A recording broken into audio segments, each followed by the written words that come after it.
Okay, there you go. Now you have a very tasteful nabe yaki udon. はい、どうぞ。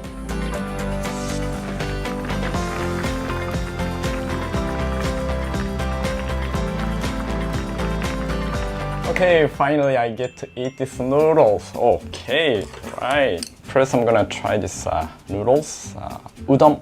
It's really good. I just like this noodles texture because this udon, this particular noodle, that can absorb lots of flavor. You throw these noodles into the soup and just let it sit for a little while. Even you just having noodles, you can actually enjoy the whole pot of the flavor. Okay, now I'm gonna get to this chicken. Look at this color. It's nicely charred. I'm pretty sure this tastes really good.